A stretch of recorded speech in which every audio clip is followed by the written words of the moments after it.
स्वागत है आप सबका एमकॉम सीरीज़ के एक और नए वीडियो में। आज हम डिस्कस करेंगे इनडायरेक्ट टैक्स का मॉड्यूल 1 का एक topic GST liability in case of related person. तो सबसे पहला क्वेश्चन हमारे दिमाग में आता है कि who is a related person. Related person कौन है? देखिए सामने 4 पॉइंट्स है, कोई भी एक पॉइंट सेटिस्फाई कर जाए तो वो बन जाएगा रिलेटेड पर्सन। सबसे पहला पॉइंट है द ऑफिशियल्स और directors of one another business. Suppose कीजिए एक बिजनेस है एक्स लिमिटेड बोलकर, राइट। इसके अंदर 2 डायरेक्टर हैं, mister A and mister B. अब सपोज कीजिए मिस्टर ए एक गुड्स बेच रहा है मिस्टर बी को, तो ये दोनों क्या हो गए?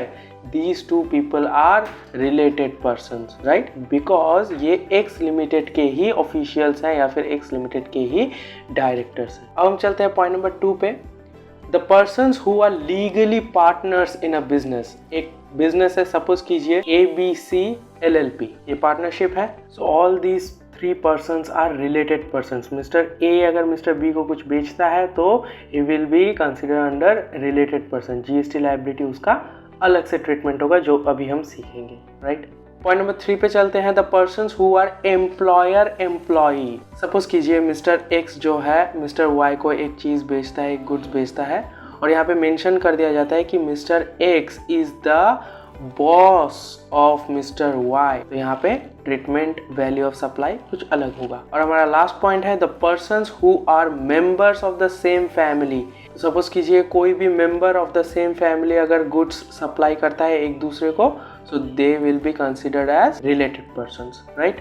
तो इन चारों पॉइंट्स में से कोई भी एक पॉइंट अगर सेटिस्फाई कर जाता है तो वो बन जाता है रिलेटेड पर्सन। अब हमारा सेकंड क्वेश्चन है कि अगर हम डिटरमाइन करते हैं कि क्वेश्चन में रिलेटेड पर्सन्स हैं तो वैल्यू ऑफ सप्लाई क्या होगा, मतलब जो गुड्स बेचा जा रहा है उसका ओरिजिनल वैल्यू क्या होगा और किस वैल्यू पे जो है जीएसटी एप्लीकेबल होगा। तो यहाँ पे मैंने आपको देखिए 2 केसेस बताए हुए हैं, इन दोनों में से कोई एक होगा, ठीक है। तो फर्स्ट केस में देखिए क्या बोला गया है, बोला गया दी open market value of goods supplied, मतलब जो गुड्स आप सप्लाई करोगे उसका मार्केट में जो वैल्यू है वो वैल्यू पे आपका जीएसटी चार्ज होगा। और यहाँ पे बोला गया है केस 2 में the value of goods supplied by another company of similar nature and quality, मतलब सेम फीचर।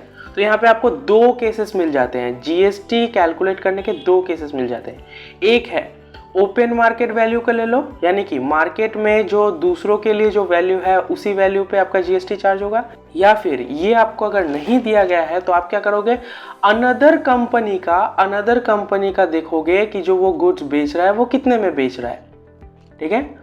वो जिस प्राइस में बेचेगा उस पे आप जीएसटी कैलकुलेट कर दोगे, बट वो गुड्स जो है सिमिलर नेचर सेम फीचर के होने चाहिए। तो चलिए इन दोनों केसेस को हम प्रैक्टिकल सम के साथ समझते हैं और देखते हैं असल में हमारे पेपर में कैसा क्वेश्चन आता है। ओके, तो इस क्वेश्चन में आपको देखना है कि वैल्यू ऑफ सप्लाई क्या है, मतलब जो गुड सप्लाई किया जा रहा है उसका ओरिजिनल वैल्यू क्या है, किस वैल्यू पे जो है जीएसटी चार्जेबल होगा। देखिए बोला गया है mister X belonging to the same family of mister Y, यानी कि मिस्टर एक्स और मिस्टर वाई जो है सेम फैमिली से बिलोंग करते हैं, यानी कि ये दोनों रिलेटेड पर्सन है। Sold goods valued ₹1 lakh for ₹20,000। देखिए यहाँ पे क्या बोला गया है, बोला गया है एक गुड्स बेचा है मिस्टर एक्स ने मिस्टर वाई को जिसका वैल्यू है 1 लाख रुपए, बट उसने बेचा है 20,000 में। अब गवर्नमेंट को तो यहाँ पे लॉस है क्योंकि उसको सिर्फ 20,000 पे जीएसटी मिलेगा, राइट। बट नहीं, ऐसा होगा नहीं, गवर्नमेंट बहुत चालाक है। गवर्नमेंट बोल रही है कि जीएसटी एक्ट सेक्शन 15 के आधार पर तुम्हारा जो नियम है, रिलेटेड पर्सन है, तुम लोग आपस में तुम लोग डीलिंग कर लोगे, कम पैसे में एक्सचेंज कर लोगे, हमको जीएसटी नहीं मिलेगा। नहीं, ऐसा नहीं होगा, हम बताते हैं क्या होगा। Determine the value of supply and amount of GST liability considering CGST and SGST at the rate 9% each, मतलब सीजीएसटी भी 9% है और एसजीएसटी भी 9%। तो चलिए सोल्यूशन देखते हैं आपको कैसे करना होगा। यहाँ पे आपको लिखना होगा mister x and mister y are related person. कैसे?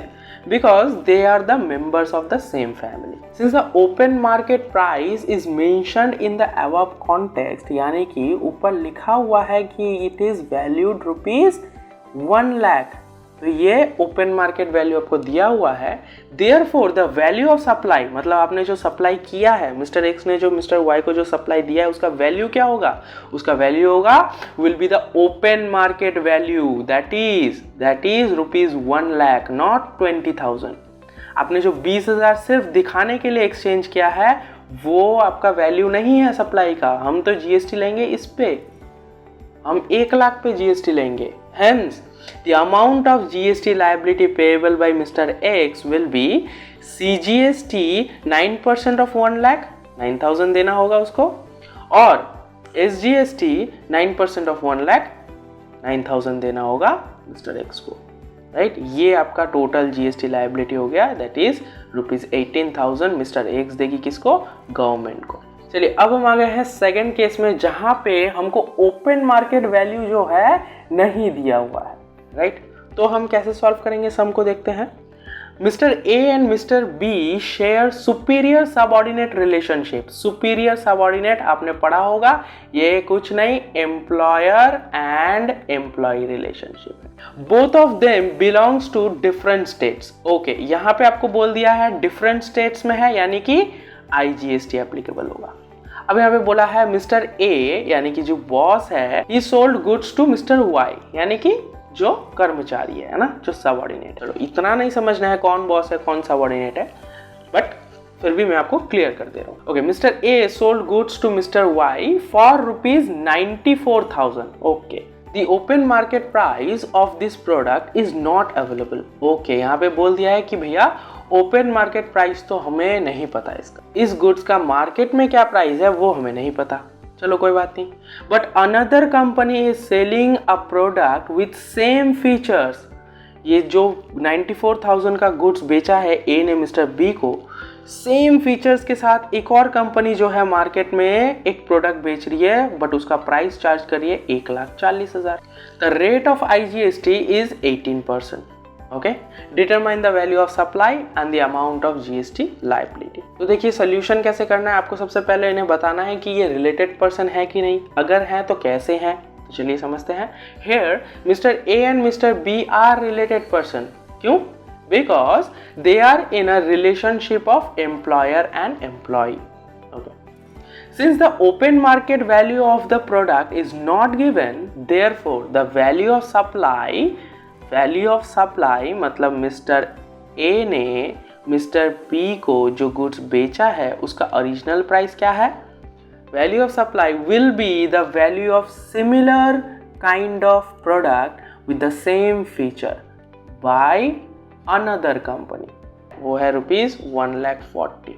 दूसरा एक कंपनी जो है सेम फीचर्स के साथ एक गुड्स को बेच रही है और उसका प्राइस है 1,40,000। तो गवर्नमेंट बोलेगी ओके, मेरे को उसी प्राइस पे GST मांगता, तो the amount of GST liability will be 18% of 1,40,000, तो वो निकल करके आएगा 25,200, राइट। तो ये थे एकदम बेसिक से सम। ये क्वेश्चन आ सकता है 2 to 3 मार्क्स के लिए, और इससे थोड़ा सा बड़ा क्वेश्चन आ सकता है 5 मार्क्स के लिए, तो वो भी हम डिस्कस करेंगे जब हम ईयर पेपर सॉल्व करेंगे। अभी तो हम सिलेबस कवर कर रहे हैं, तो कंसेप्ट शेयर कर रहा हूँ मैं। अभी कुछ दिनों बाद जैसे हमारा रिवीजन स्टार्ट होगा तो हम ईयर पेपर भी सॉल्व करेंगे, तो वो वीडियोस आप मिस ना कर जाइए, इसलिए चैनल को सब्सक्राइब करके नोटिफिकेशन बेल को हिट कर दीजिए। हम साइमल्टेनियसली ऑपरेशन रिसर्च और इनडायरेक्ट टैक्स का मॉड्यूल 2 भी कवर अप कर रहे हैं। अगर आपने वो वीडियोस नहीं देखे हैं तो प्लेलिस्ट डिस्क्रिप्शन में अवेलेबल है, जाकर ज़रूर देखिएगा। आज के लिए बस इतना ही, मिलते हैं अगले वीडियो में, तब तक के लिए जय हिंद, वंदे मातरम।